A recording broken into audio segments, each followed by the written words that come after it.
नारायणं नमस्कृत्य नरं चैव नरोत्तमं दैवीं सरस्वती व्यासं ततो जयं उदीरयेत नारायणं नमस्कृत्य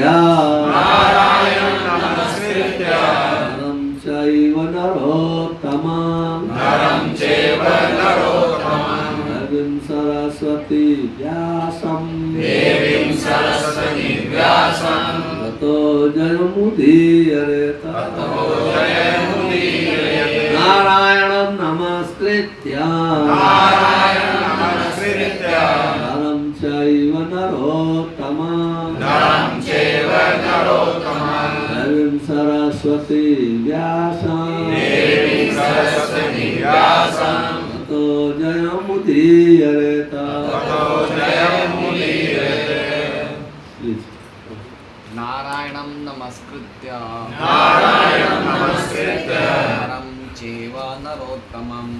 नरं चैव नरोत्तमं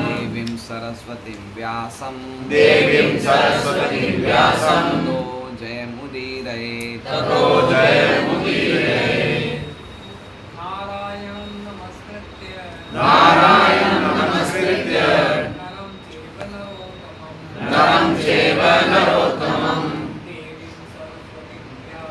देवीं सरस्वतीं व्यासं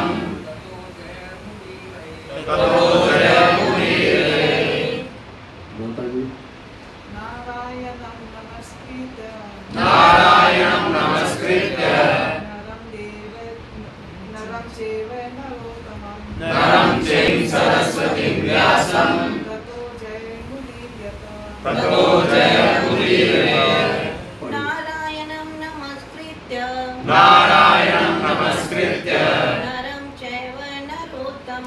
नरं चैव नरोत्तमं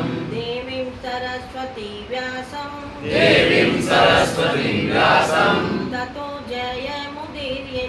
ततो जयमुदीरयेत नारायणं नमस्कृत्य नरं चैव नरोत्तमं देवीं सरस्वती व्यासं ततो जयमुदीरयेत नारायणम श्री भगवान की नमः कृत्य नमस्कार करके नरम च एव तथा नारायण ऋषि को नर उत्तमम सर्वश्रेष्ठ मनुष्य देवी सरस्वती विद्या की अधिष्ठात्री व्यासम श्री व्यासदेव को ततः तत्पश्चात जयम विजय प्राप्त करने के लिए उदीरयेत घोषित करे। अनुवाद विजय के साधन स्वरूप इस श्रीमद् भागवतम का पाठ करने सुनने के पूर्व मनुष्य को भगवान नारायण को नरोत्तम नर नारायण ऋषि को विद्या की देवी माता सरस्वती को तथा ग्रंथकार श्री व्यासदेव को नमस्कार करना चाहिए। हमारे पीछे दोहराने का कष्ट करें। विजय के साधन स्वरूप इस श्रीमद् भागवतम का पाठ करने सुनने के पूर्व मनुष्य को भगवान श्री नारायण को नरोत्तम नर नारायण ऋषि को विद्या की देवी माता सरस्वती को तथा ग्रंथकार श्री व्यासदेव को नमस्कार करना चाहिए। पर इसी भक्ति वेदांत स्वामी श्रील प्रभुपाद की संपूर्ण वैदिक साहित्य तथा सभी पुराण इस भौतिक जगत के गहनतम भागों पर विजय प्राप्त करने हेतु जीव अनादिकाल से भौतिक इंद्रिय तृप्ति के प्रति आसक्त होने के कारण ईश्वर के साथ अपने संबंध को भूल चुका है। इस भौतिक जगत में उसका जीवन संघर्ष अविरत चलने वाला है और इसके लिए जो योजना बनाकर जीव का इसमें से निकलना पाना संभव नहीं है। यदि वह इस अविरत जीवन संघर्ष पर विजय पाना चाहता है तो उसे ईश्वर के साथ अपने नित्य संबंध को पुनः स्थापित करना होगा। जो भी इस प्रकार के निवारक उपाय अपनाना चाहते हैं उसे वेदों तथा पुराणों जैसे साहित्य का आश्रय लेना होगा। अल्पज्ञानी मनुष्य का कहना है कि पुराणों का वेदों से किसी प्रकार का संबंध नहीं, किंतु ये पुराण विभिन्न प्रकार के मनुष्यों के लिए वेदों की पूरक व्याख्याएं हैं। सभी मनुष्य एक से नहीं होते, कुछ मनुष्य सतोगुणी होते हैं, कुछ रजोगुणी होते हैं और कुछ तमोगुणी होते हैं। पुराणों की इस प्रकार से विभक्त किया गया, पुराणों को इस प्रकार से विभक्त किया गया कि किसी भी श्रेणी के मनुष्य उनसे लाभ उठा सकते हैं और धीरे धीरे अपनी खोई हुई स्थिति को पुनः प्राप्त करके कठोर जीवन संघर्ष से बाहर निकल सकते हैं। श्री सूत गोस्वामी पुराणों के पाठ की विधि प्रदर्शित करते हैं। जो मनुष्य वैदिक साहित्य तथा पुराणों के उपदेशक बनना चाहते हैं वे इस विधि का पालन कर सकते हैं। श्रीमद्भागवतम के निष्कलंक पुराण है, श्रीमद्भागवतम निष्कलंक पुराण है और यह विशेषकर उनके लिए है जो अस्थायी रूप से भव बंधन से छूटने के इच्छुक।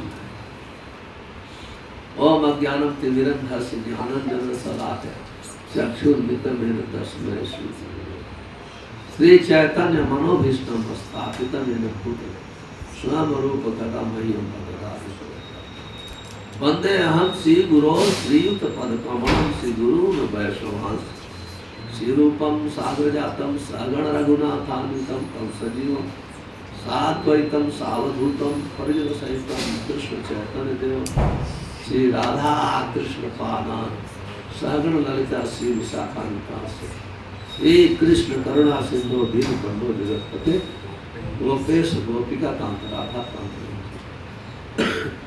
तप्त कांचन गौरांगी राधे वृंदावनेश्वरी वृषभान सुते देवी प्रणमामि हरिप्रिय वंशाकल्पतरुभ्यश्च कृपा सिन्धुभ्येव च पतितानां पावनेभ्यो वैष्णवेभ्यो नमो नमः। श्री कृष्ण चैतन्य प्रभु नित्यानंद श्री अद्वैत गदाधर शिवसादि गौर भक्तवृंद। हरे कृष्णा कृष्णा कृष्णा हरे हरे, हरे राम राम राम हरे हरे। नारायणं नमस्कृत्य नरं चैव नरोत्तमं देवीं सरस्वती व्यासं ततो जयमुदीरये। हरे कृष्णा हरे कृष्णा। तो मेरा सौभाग्य है मैं आप सबके बीच अरविंदाक्ष प्रभु की कृपा से भागवतम पढ़ने का अवसर मिला है और अभी सभी श्रोतागण के प्रति भी मैं बहुत बहुत आभार प्रकट करता हूँ, क्योंकि श्रीमद्भागवतम साधारण ग्रंथ नहीं है। श्रीमद्भागवतम संपूर्ण वेदों का निचोड़ है, संपूर्ण वेदों का निचोड़ है और ये श्रीमद्भागवतम भगवान कृष्ण से अभिन्न है, कोई अंतर नहीं। कृष्ण तुल्य भागवत सर्वे सर्वस है, प्रति श्लोके प्रति अक्षरे नाना अर्थ है। ये श्रीमद्भागवतम कहा जाता है परमहंस संहिता है। माँ कुंती कहती है तथा परमहंसा नाम मुनि नाम अमलात्म भक्ति योग विधानार्थम कथम पश्चिम बेचती है। इसलिए जो श्रीमद् भागवतम का दर्शन कर रहा है उसका भाग्य तो ब्रह्मा से भी अधिक है और महादेव शिव से भी है। दूसरे देवताओं की तो कहना ही क्या है। इस पृथ्वी पर कुछ भी सुनने और कहने के लिए है वो श्रीमद् भागवतम। जब ही कोई व्यक्ति श्रीमद् भागवतम पढ़ना प्रारंभ करता है तो भगवान उसके हृदय में प्रवेश कर जाते हैं। श्रवन्ताम श्रद्धया नित्यम गणतस्य स्वचेषितम कालेर नाम दीर्घेर भगवान विशते। कहते जैसे ही श्रद्धा पूर्वक हम इस ग्रंथ को श्रवण करते हैं और कोशिश करते हैं समझने और पालन करने की, तो भगवान हृदय में प्रकट हो जाते हैं। ये साधारण ग्रंथ नहीं है, केवल ऐसी भक्ति वेदांत स्वामी श्री प्रभुपाद की कृपा से हम लोग को इस श्रीमद् भागवतम का दर्शन मिल रहा है। नहीं तो सभी लोग तो पढ़ते ही हैं, कोई उपन्यास पढ़ता है, कोई क्या पढ़ता है, कोई क्या पढ़ता है। लेकिन श्री प्रभुपाद की ऐसी कृपा है कि सबको श्रीमद् भागवतम पढ़ने का अवसर मिला है। इसलिए आप सभी लोग बहुत ही भाग्यशाली हो और धन्यवाद के पात्र हो। अभी प्रथम अध्याय में शौनक ऋषि सूत गोस्वामी से 6 प्रश्न पूछे। उसकी चर्चा नहीं करूंगा। 6 प्रश्न पूछे। वो 6 प्रश्न हर मनुष्य जीव के लिए बहुत ही महत्वपूर्ण और उसका उत्तर पूरा श्रीमद् भागवत 18,000 श्लोक 18,000 श्लोक उसका उत्तर। पहला प्रश्न था, एक ही प्रश्न का उदाहरण दे रहा हूं। ये मानव समाज के लिए बहुत ही स्क्रिप्चर बनाए गए, बहुत शास्त्र बनाए गए हैं, बहुत पुस्तकें यूनिवर्सिटी में, कॉलेज में, कितनी स्कूल में कितनी पुस्तकें हैं। और आध्यात्मिक में भी 18 पुराण हैं, 4 वेद हैं, 108 उपनिषद हैं। तो पूछे what is the essence of the scripture, वो वेद का सारांश क्या है मनुष्य के लिए। आप देखिए कितना सुंदर प्रश्न है। पुनः साधु पृष्ठो हम भवन भी लोक मंगल। सूत गोस्वामी इतना प्रसन्न हुआ कि ये ऋषि लोग कितने महान हैं, ये कितने ब्रॉड माइंडेड, इतना ऊंचा विचार कितना है। हर आदमी केवल अपने पेट के लिए, अपने भोजन के लिए, अपने बच्चों के लिए बहुत करेगा, परिवार के लिए उससे ऊंचा उठेगा तो समाज के लिए, देश के लिए, जो देश के लिए कहा करता है तो उसको बापू बोलते हैं, महात्मा गांधी। लेकिन ये ऋषि लोग कहते हैं पूरे मानव समाज के लिए प्रश्न कर रहे हैं। ये कितना ऊंचा विचार है, ब्रॉड माइंड, कितना ऊंचा विचार, बहुत प्रसन्न हो जाते हैं। और इनका प्रश्न इसलिए बहुत महत्वपूर्ण है। कृष्ण सम प्रश्न, इनका प्रश्न जो है कृष्ण से संबंधित है। इनका प्रश्न, क्योंकि हम सभी लोग का एक ही काम है, निद्रा हियते नक्तम भवायन चवाप दिवाचार्थे सुवाजन कुटुंब वर्णन हुआ। कहते हैं लोग 8-9 घंटे सोते हैं, 10 घंटे, फिर दिन भर काम करते हैं। जो लाते हैं वो परिवार के लिए, समाज के लिए, देश के लिए खर्च करते हैं। यही काम करते करते वो शरीर छोड़ देते हैं। लेकिन जिसकी ताकत से काम किया, आत्मा की ताकत से काम किया, आत्मा नहीं हो तो कोई बिजनेस कर सकता है। हम सुंदर इसलिए हैं कि आत्मा सुंदर है, आत्मा सुंदर इसलिए है कि परमात्मा सुंदर है। हम बोलते इसलिए हैं कि आत्मा हमारे हृदय में है। तो जो हृदय में है वही शरीर का मालिक है। उसके लिए कभी सोचते भी नहीं, उसके विषय कभी सुनते नहीं। ये विषय श्रीमद् भागवतम का, और ऐसे तो हजारों विषय हैं सुनने का। श्रोताभ्याधिर राजेंद्र नृणाम संति सहस्र न जानतम आत्मतत्वम गृहेषु गृहे। कहते हैं हे राजन, सुनने के बहुत सब्जेक्ट जो गृहस्थ लोग हैं दिन रात कितना सुनते रहते हैं। मैं जानता हूँ आप क्यों सुनते हैं, तुम आत्मा के विषय नहीं जानते, इसलिए आत्मा के विषय में सुनते, आत्मा के विषय में। ये ज्ञान जो है आत्मा से प्रारंभ होता है, बाकी जितने भी ज्ञान हैं वो केवल शरीर का ही ज्ञान है, दूसरा कुछ ज्ञान नहीं। तो ये प्रश्नों का उत्तर देने के पहले, क्योंकि ये असाधारण प्रश्न नहीं है, ये साधारण प्रश्न नहीं है, इस प्रश्न उत्तर देने के पहले वो भगवान नारायण है। जो भगवान नारायण है, क्योंकि हर ज्ञान हर वस्तु के स्रोत भगवान नारायण है, क्योंकि वो सब कुछ उनसे ही आता है। हम सर्वस्व प्रभु माता सब भगवान किसको कहते हैं भगवता, और भगवान कृष्ण और नारायण में कोई अंतर नहीं। वो कहते हैं कि सबका सोर्स मैं, सब कुछ मुझसे निकलता है। स्मृत ज्ञानम पोहनम से, वही ज्ञान देते हैं, वही बुलवा देते हैं।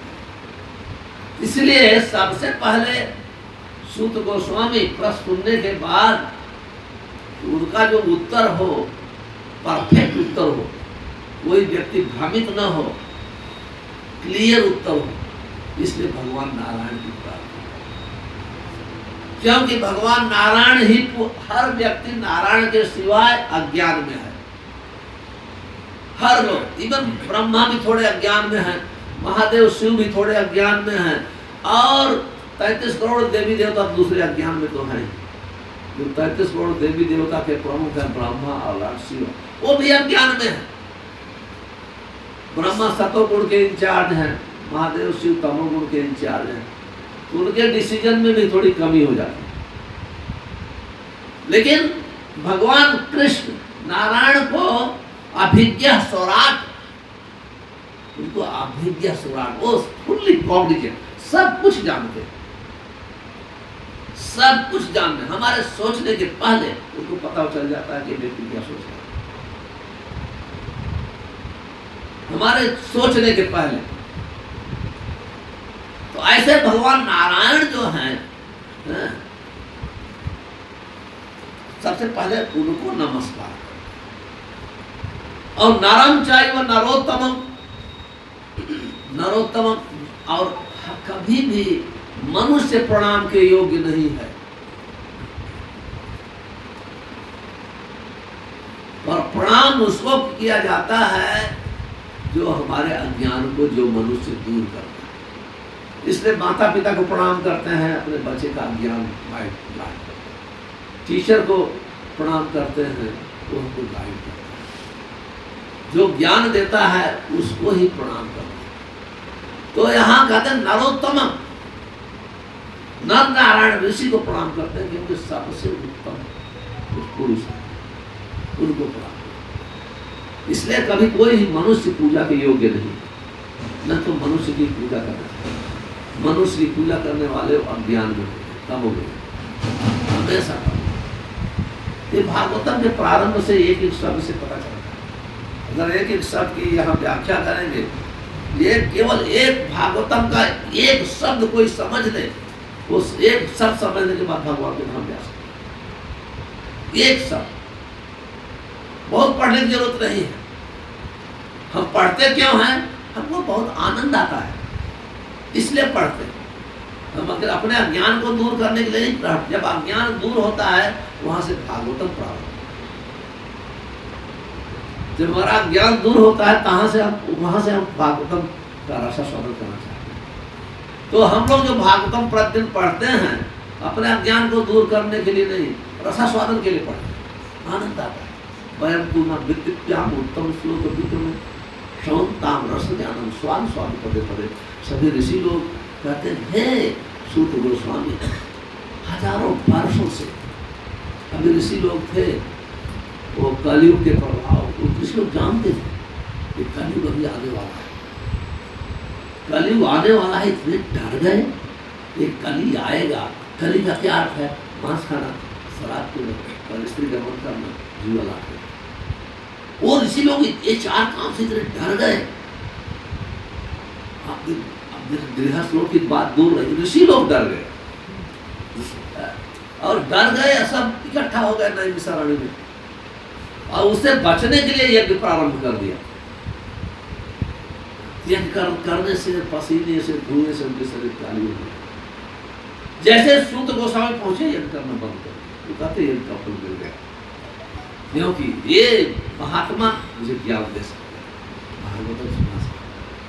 आप सोचिए, हम लोग ऐसे हैं कलयुग को डरते ही नहीं है, वो ऋषि लोग डर गए।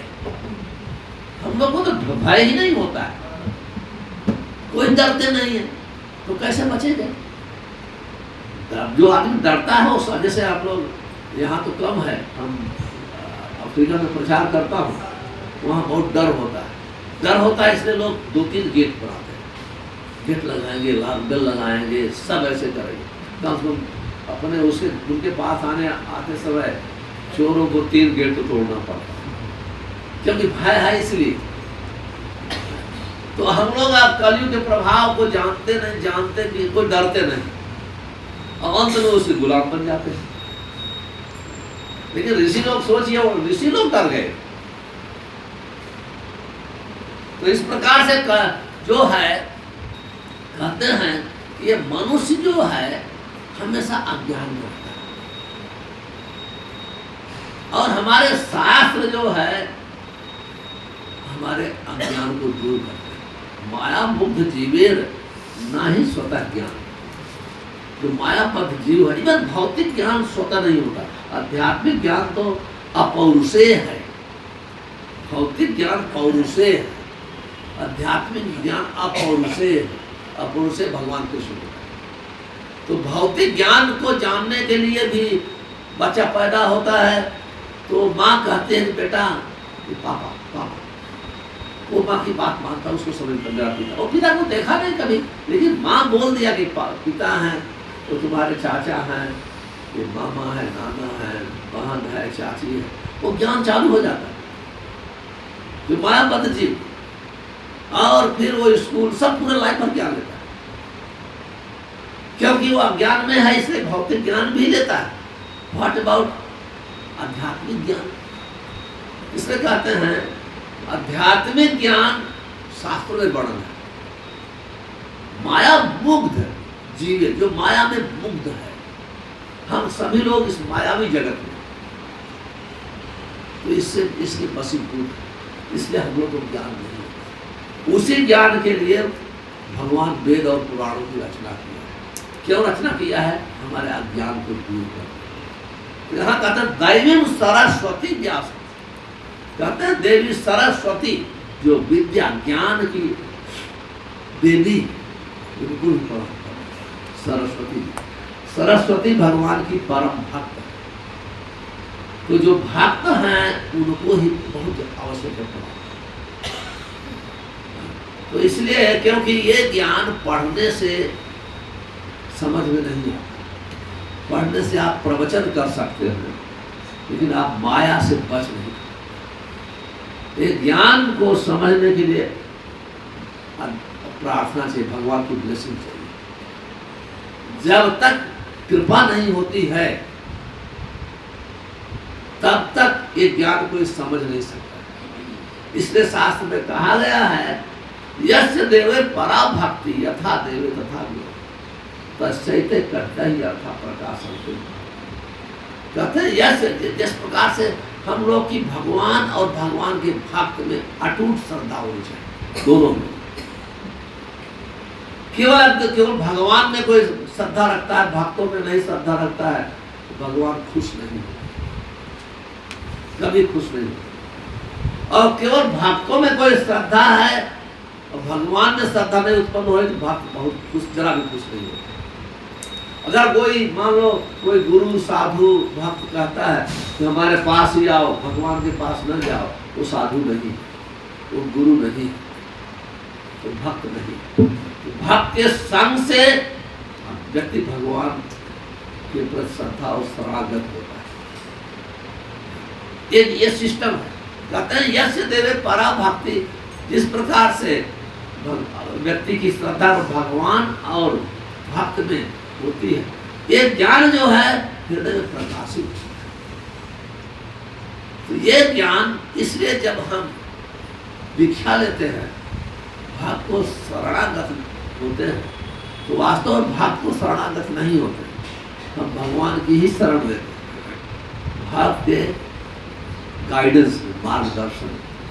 क्योंकि शरण केवल भगवान ही देते हैं, और जो भगवान का प्रतिनिधि है, जो भगवान के परम भक्त होते हैं, वो प्रतिनिधि है। वो किसी को जब उसके पास कोई जाता है तो हमेशा वो भगवान की ही सेवा में लगाता है, वो सिखाता है, टीचिंग करता है, ट्रेनिंग देता है कैसे हम लोग को भगवान को। क्योंकि प्रभुपाद जी एक तात्पर्य लिखते हैं, जैसे कोई भी व्यक्ति, कोई भी बच्चा कुशल पूर्ण नवयुवक नहीं बन सकता है जब तक उसे माता पिता पर प्रेम और मार्गदर्शन न है। उसी प्रकार से साधु के मार्गदर्शन से ही, साधु के ट्रेनिंग से ही हम पूर्ण भक्त बन सकते हैं, शुद्ध भक्त बन सकते हैं। इसलिए ट्रेनिंग बहुत जरूरी है। इसलिए ट्रेनिंग जरूरी है। मायाबद्ध जीव का मन हमेशा भौतिक कार्य, उसको बार बार ट्रेन करता, सिखाना पड़ता, बार बार गलती करता, सिखाना पड़ता, सिखाना पड़ता, सिखाना पड़ता।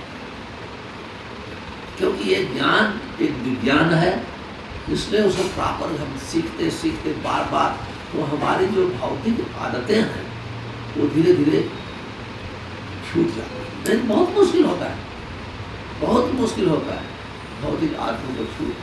इसलिए बहुत आवश्यक है कि साधु की कृपा प्राप्त करें, साधु की कृपा प्राप्त करें। यहाँ ये दर्शाते हैं। और व्यास जी बहुत ही आदर के योग्य है, क्योंकि पहले तो एक ही वेद था। व्यास जी ने जीवों को देखा कि समझ नहीं पाएंगे, एक वेद से 4 वेद बना दिया, आगे बढ़ना आएगा। तो वो सरल करने के लिए बनाए। अंत में जब सब बनाने के बाद वो थक गए, परेशान हो गए, तो अपने गुरु जब वो डिस्टर्ब हो गए तो सोचने लगे क्या है, मैं इतना डिस्टर्ब हो गया, इतना काम किया, आपको धन चाहिए तो व्यास जी को फॉलो करो, मिल जाएगा। आपको सुंदर पुत्र चाहिए, व्यास जी की शिक्षा फॉलो करिए, आपको सुंदर पुत्र पैदा हो जाएगा। आपको जो भी संसार में चाहिए, जो भी चाहिए, व्यास जी ने सब कुछ लिख दिया। आप आजकल तो संसार में 2 चीज़ बहुत महंगी है। यहाँ तो मैं नहीं जानता, लेकिन केनिया में एजुकेशन और मेडिसिन, शिक्षा और दवा। लेकिन पहले व्यास जी ने ऐसा, पहले दोनों चीज़ फ्री थी, 1 पैसे चार्ज नहीं लगता था। व्यास जी सब रास्तों में वर्णन किया, सब वर्णन किया। कहते हैं मैं सब वर्णन करने के बाद मैं अंदर से असंतुष्ट हो गया, अंदर से असंतुष्ट हो गया। आप देखिए व्यास जी उदाहरण दे रहे हैं, उनको असंतुष्ट होने का कोई कारण नहीं है। हम अगर वेद पढ़ेंगे तो भी असंतुष्ट रहेंगे, उपनिषद पढ़ेंगे तो भी असंतुष्ट रहेंगे, जब तक साधु का मार्गदर्शन नहीं होगा। तो नारद सिंह उनके गुरु महाराज थे, आए तो बोले को आपने तो पूरे समाज के लिए डिसर्विस किया है। कहते भवता अनुदित प्रियम यशो भगवतो अमलम, क्योंकि भगवान का यश जो है पवित्र है, अमल है, और सब जीव को उसकी आवश्यकता है। आपने वो तो वर्णन नहीं किया था, आप असंतुष्ट रहोगे। उनकी शिक्षा के आधार पर इस श्रीमद् भागवतम बन गया। तो कहने का अर्थ है जो श्रीमद् भागवतम का सेवन करता है वो संपूर्ण वेदों पुराणों के निचोड़ को समझ। और भगवान ने ऐसा वर्णन किया है, कलौ जनस्य माणानाम दुख शोक तमोनुदव। श्रीमद् भागवतम में 9वें स्कंद में वर्णन है, लास्ट अध्याय में, इस कलयुग में लोग दुखी हैं। पहले दुख बहुत कम होता था, क्योंकि सह कुटुंब था, एक साथ में रहते, सामूहिक परिवार। तो किसी की वृद्धावस्था हो जाए, असला दुख तो चालू होता है 55 के बाद, मन भी दुख देता है, प्रॉब्लम होते हैं। तो सामूहिक परिवार होता है था, तो सब उसको टाइम निकल जाता था, ग्रैंड चिल्ड्रन से बात करते थे, उसको कहते आज देखिए इतने लोग, जब आराम का समय होना चाहिए उस समय सब लोग सब क्यों? लोग अज्ञान में है, तमो, इसलिए लोग अकेला रहना चाहते, हर व्यक्ति अकेला रहना चाहता। क्यों अकेला रहना चाहते? क्योंकि एक दूसरे को देख के डिस्टर्ब हो जाते हैं। उन्हें बेटर है मैं अकेला, अज्ञानता के कारण। जब भी खुशी होनी चाहिए, खुशी होनी चाहिए, लेकिन भक्त लोग हैं, आप देखेंगे इस्कॉन के सेंटर्स में देखेंगे हर प्रकार के देश के अलग अलग लोग एक साथ रहते हैं। एक साथ रहते हैं, क्यों एक साथ रहते हैं? जो सबके सुख के स्रोत परमात्मा भगवान कृष्ण है, सब लोग उनके साथ जुड़े रहते हैं। जब उनके साथ जुड़े रहेंगे, आप देखिए पहले सामूहिक, मैं उदाहरण दे रहा हूँ, सामूहिक परिवार इसलिए होता था, पिता का बहुत सम्मान होता है, भगवान के जैसे सम्मान होता है। भगवद गीता में वर्णन किया गया, भगवद गीता में वर्णन किया गया कि देव द्विज गुरु पूजा, देवताओं के, साधुओं के, माता पिता की पूजा करना शरीर की तपस्या है, शारीरम तप उचित। तो माता पिता का लोग बहुत सम्मान करते।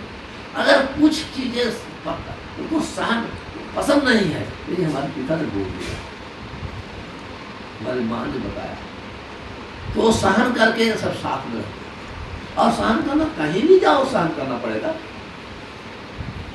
कहीं आप ट्रैवल करते हैं, फ्लाइट लेट होती है, सहन करना पड़ता है। आपको नहीं चाहिए लेट हो जाए, ट्रेन से जाते हैं, लेट हो गई, कोई प्रॉब्लम हो गया, तो आप सहन करना। इस संसार में सहन करने के बगैर कौन रह सकता है?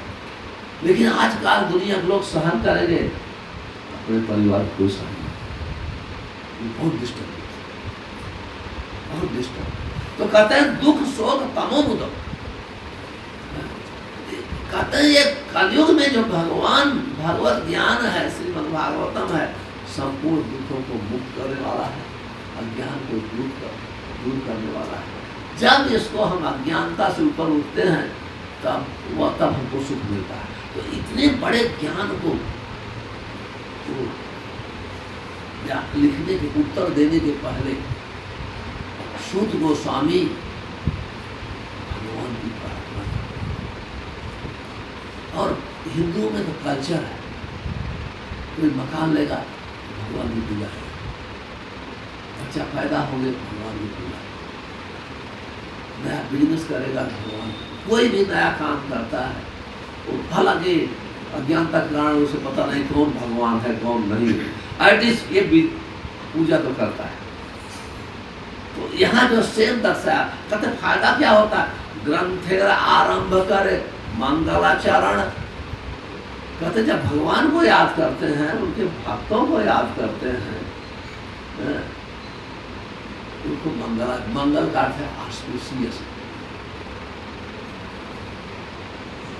ग्रंथेर आरंभ करे मंगलाचरण, पहले चेतन कोई चीज कार्य करने के पहले होना चाहिए ऐसे हमारा कार्य सफलतापूर्वक की। भगवान वैष्णव गुरु स्मरण, भगवान का, उनके भक्त का और गुरु का स्मरण करें। 3 का स्मरण करने से हमारे कार्य में कोई प्रकार की बाधा नहीं आती। इस प्रकार से व्यास सूत गोस्वामी हम लोग के लिए उदाहरण देते हैं। यदि हमको भागवतम पढ़ना है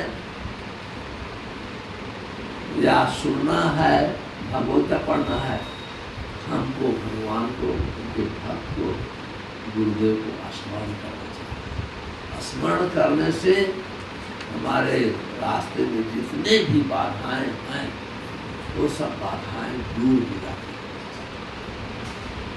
सुकुरम दुष्करम भवे, कहते जब हम चैतन्य महाप्रभु को स्मरण करते हैं, दुष्करम सुकुरम भवे, बहुत डिफिकल्ट कार्य जो है बहुत सरल हो जाता है।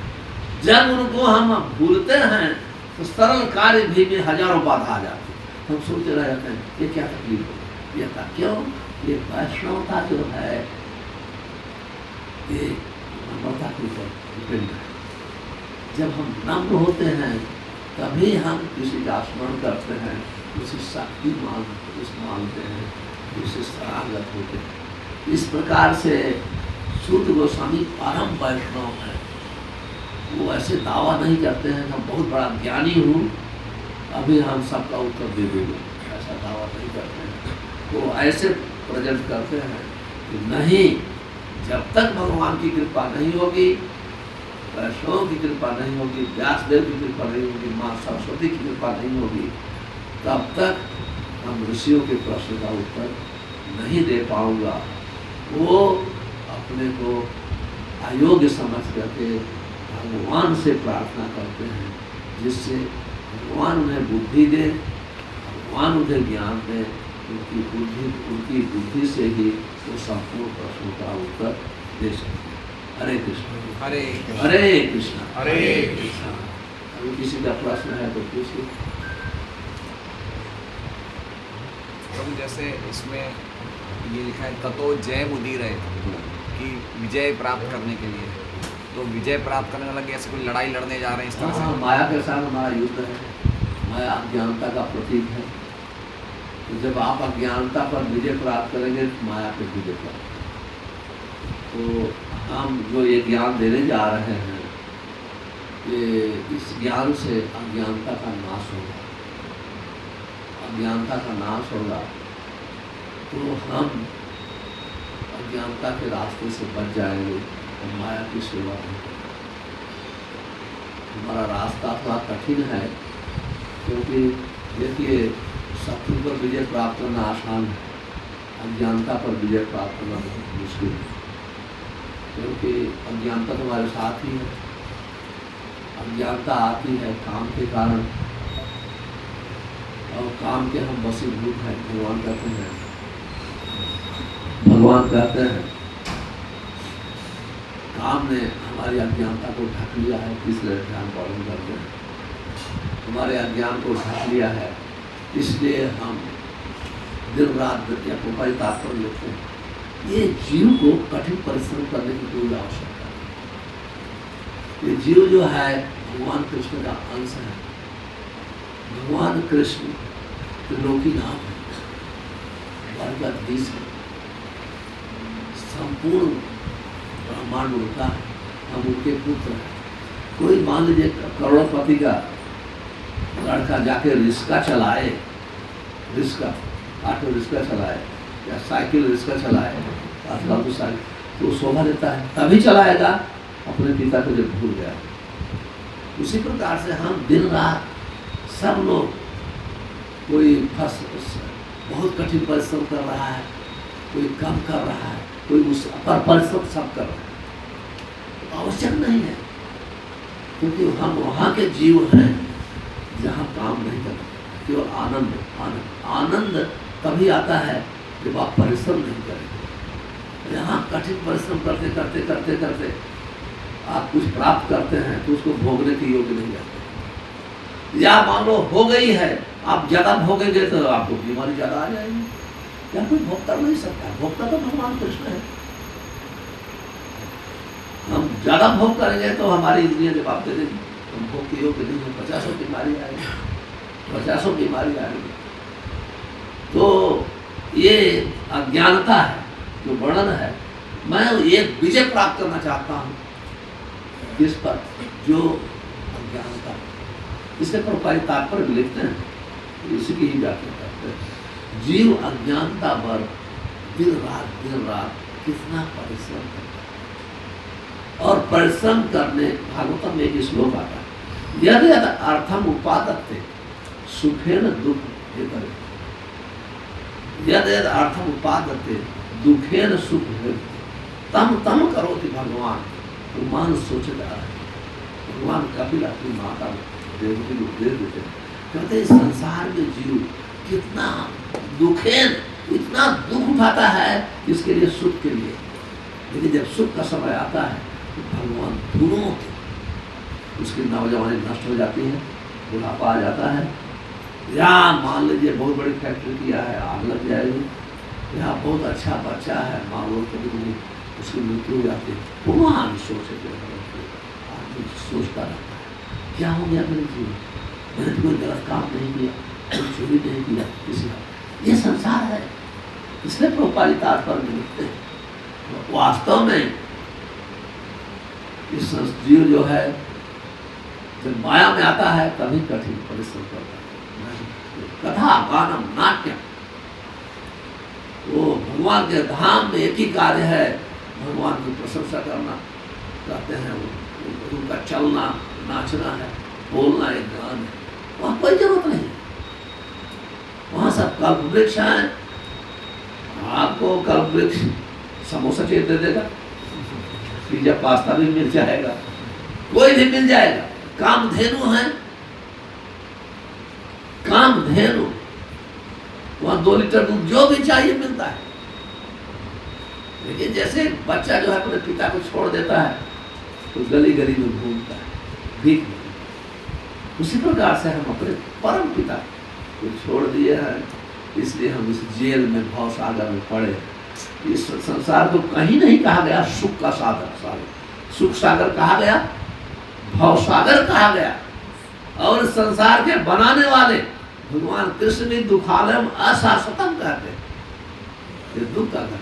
तो हम जो बनाया है, आप मान लीजिए कोई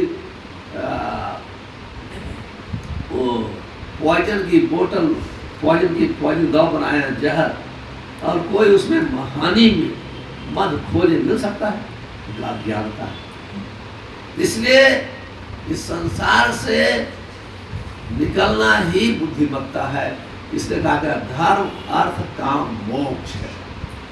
अंत में मुक्ति चाहिए, मुक्ति देते हैं मुकुंद, जब कृष्ण की शरण लेते हैं हम इस संसार से मुक्त हो जाते हैं। शायद थोड़ा लंबा प्रश्न उत्तर दे दिया ये लोग। और किसी लोग का प्रश्न है?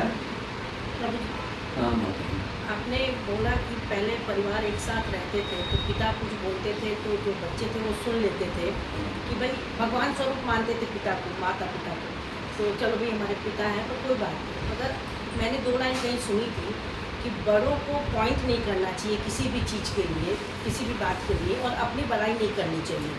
मगर अभी जो हमारी जनरेशन है और जो 2 जनरेशन साथ में है, पिता के कार्य को हमारे बच्चे देखे हुए हैं, तो अगर कोई गलती उनसे होती है बच्चों से तो वो बोलते हैं ना पापा आप भी तो कभी किए होंगे, हमारे बच्चे ये बोल देते हैं। तो ऐसा क्यों होता है कि ऐसा इसलिए होता है, पिता ऐसा इसलिए होता है कि पिता और माता की गलती,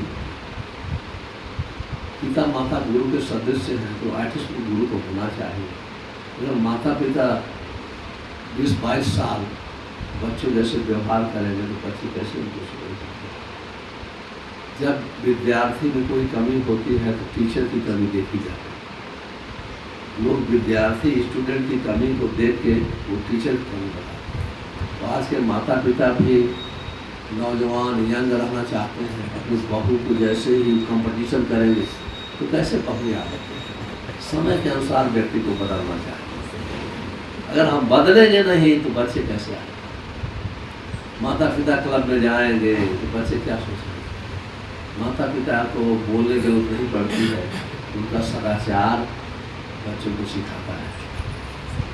बच्चे माता पिता की गलती है, बच्चों की ज़्यादा गलती है। ब्लेम हम बच्चों को देते हैं और तो बोलते हैं कि खुद आप भगवता नहीं पढ़ेंगे, बोलते मेरे बच्चा तो बिगड़ गया। तो भाई आपने कभी सिखाया नहीं भगवता, कभी पढ़ा नहीं, तो कैसे? भागवतम कभी साधु संग नहीं किया, आप गुरु बनना चाहते हैं, गुरु है नहीं तो बच्चे तो, और ये भाग्यशाली जीव है माता पिता जिसके बच्चे भक्त बन गए। तो ऐसे भक्त बच्चे को माता पिता को सुनना चाहिए, ऐसे आदर करना चाहिए। मेरा बच्चा भक्त बन गया है, और जो भक्त बन जाए आदर करेंगे तो और आप भक्त बन जाएंगे। तो जहाँ भक्तों की गोष्ठी है वहाँ आदर का अनादर नहीं होता है। जहाँ इंद्रिय तृप्ति का कंपटीशन है माता पिता के साथ बच्चों का क्या कंपटीशन करना है, तो वहीं प्रॉब्लम है। आप समझ रहे हैं? माता पिता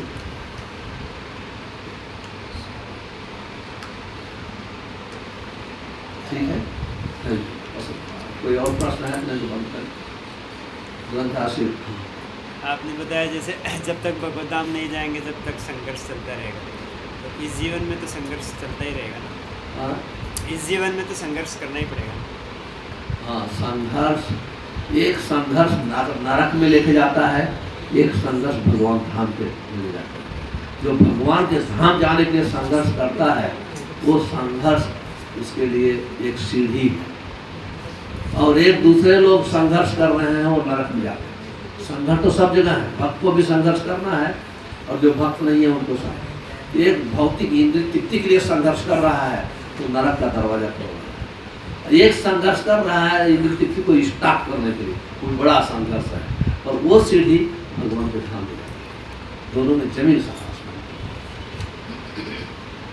ठीक है। जैसे कुकिंग करती हैं माताएं, गर्मी में तो तकलीफ है, देखिए एक माता कुकिंग करते भगवान का हुक्म करती है, एक माँ खुद को अपने इंद्रियों को, जीवा को संतुष्ट करने के लिए कुकिंग करती है। दोनों में जमीन आसमान। संघर्ष है, एक संघर्ष का लक्ष्य परिणाम सुख है, दूसरे का परिणाम दुख। ठीक है, बंद करें अभी। हरे कृष्णा कृष्णा कृष्णा हरे हरे, हरे राम राम राम हरे हरे।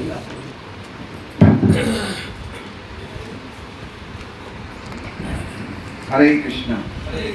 तो प्रभु जी ने बहुत सुंदर क्लास दी। कुछ पॉइंट्स बताऊंगा। प्रभु जी ने कहा कि हजारों विषय हैं सुनने के लिए, लेकिन असली सुनने योग्य विषय है श्रीमद् भागवतम। हमें श्रीमद् भागवतम सुनना चाहिए। 6 प्रश्न जो पहले अध्याय में पूछे गए शौनकादि ऋषियों से, वो 6 प्रश्न खाली शौनकादि ऋषियों के नहीं है, सभी मनुष्य जाति के होने चाहिए। और उनका जो उत्तर है वो भागवत के 18,000 श्लोकों में दिया गया है। भगवान नारायण ही सभी चीज़ों के स्रोत हैं, वही सब कुछ देने वाले हैं, ज्ञान भी वही देने वाले हैं और भूलना भी वही देते हैं। इसलिए सूत गोस्वामी सही उत्तरों के लिए भगवान नारायण से प्रार्थना कर रहे हैं। भगवान नारायण ही हर प्रकार के दोषों से मुक्त हैं। यहाँ तक कि शिव ब्रह्मा भी कभी कभी दोष कर देते हैं, तो 33 कोटि देवी देवताओं तो बात ही क्या है। इसलिए भगवान नारायण या भगवान कृष्ण ही अभिज्ञ हैं और स्वराट हैं, क्योंकि वो जानते हैं हम कोई भी इच्छा करते हैं, हमारी इच्छा करने से पहले वो हमें समझ जाते हैं। मनुष्य पूजा के योग्य नहीं होता है, लेकिन फिर भी जो व्यक्ति मनुष्य ज्ञान देता है, हमारे माता पिता, हमारे बड़े, हमारे गुरु, वो पूजा के और प्रणाम के योग्य होते हैं। ऋषिगण, जो शौनकादि ऋषि जो 88,000 ऋषि थे, उन्होंने कलयुग के दोषों को देखते हुए एक बहुत बड़ा यज्ञ शुरू किया, और वो यज्ञ करते करते उनके चेहरे भी काले हो गए धुएं से। लेकिन जैसे ही सूत गोस्वामी आए, उन्होंने यज्ञ बंद किए और सूत गोस्वामी से भगवान की कथा सुनना आरंभ करी। मनुष्य हमेशा ज्ञान में रहता है और शास्त्र हमें ज्ञान देते हैं। और ऐसा लिखा है कि माया मुक्त मनुष्य जीवे नहीं सोता कृष्ण। हम सब माया से बद्ध हैं, माया मुक्त हैं, इसलिए हमें खुद ज्ञान नहीं हो सकता, हमें शास्त्रों का आश्रय लेना ही चाहिए। अगर हमें भगवान के लिए आध्यात्मिक ज्ञान समझना है, तो भगवान नारायण का आशीर्वाद लिए बिना हम नहीं समझ सकते। जब तक कृपा नहीं होती तब तक हम दिव्य ज्ञान को नहीं समझ सकते। जिसको भगवान और भगवान के भक्तों के प्रति अटूट श्रद्धा होती है, उनको ही दिव्य ज्ञान प्रकाशित होता है। जैसे बालक होता है, वो बिना माता पिता के मार्गदर्शन में अच्छा परफेक्ट व्यक्ति नहीं बन सकता, उसी प्रकार से साधु के बिना मार्गदर्शन के कोई भी भक्त भक्ति में सिद्ध नहीं हो सकता है। इसलिए हमें बहुत आवश्यक है कि हमें साधु कृपा प्राप्त करनी चाहिए, जिससे कि हमारी इस प्रकार की बहुत सी आदतें जो छूट नहीं पा रही है, वो साधु की कृपा से छूट जाएगी। वेद व्यास जी खुद भी असंतुष्ट थे, है ना, इतना सब लिखने के बाद भी असंतुष्ट थे, लेकिन नारद जी की कृपा होने से वो संतुष्ट हुए और श्रीमद् भागवतम उन्होंने संकलन किया। हमारे असली दुख जो होते हैं 55 साल के बाद शुरू होते हैं, जब मन और शरीर भी होते हैं जवाब देने लग जाते हैं। पहले जॉइंट फैमिली हुआ करती थी, लेकिन अब धीरे धीरे पारिवारिक ऐसे सब रचनाएं छूट रही, इसलिए हम और ज़्यादा परेशान हो रहे हैं। तो कुछ पॉइंट्स लिखे थे प्रभु जी ने, मैंने बताया आपको। तो हमारा बहुत बहुत सौभाग्य है कि प्रभु जी हमारे बीच में। तो थोड़ा सा 1 मिनट में खाली इंट्रोडक्शन देना चाहूँगा, क्योंकि यहाँ के काफ़ी भक्त पहली बार बैठे हैं यहाँ पे प्रभु जी के समक्ष। तो प्रभु जी जैसे एक चैतन्य महाप्रभु का एक चैतन्य चैतन्यमृत में एक श्लोक है, भारत भूमि ते फैला मनुष्य जन्म यार जन्म सार्थक करी कर परोपकार। जिसने भारत में जन्म लिया है वो अपना जन्म सार्थक करके परोपकार करता है। तो ज़्यादातर हम लोग फॉरेन क्यों जाते हैं, है ना, पैसा कमाने के लिए। जैसे काफ़ी लोग यहाँ पे ऐसे होंगे जो अफ्रीका गए होंगे, लेकिन अफ्रीका क्यों जाते हैं, अफ्रीका में सफारी करने के लिए जाते हैं, है ना। हम लोग घूमने जाते हैं, लेकिन प्रभु जी अफ्रीका क्यों गए, वहाँ के लोगों का कल्याण करने के लिए गए। तो हम भारत से बाहर जाते कुछ लेने के लिए, लेकिन ये भारत से बाहर गए कुछ देने के लिए, है ना।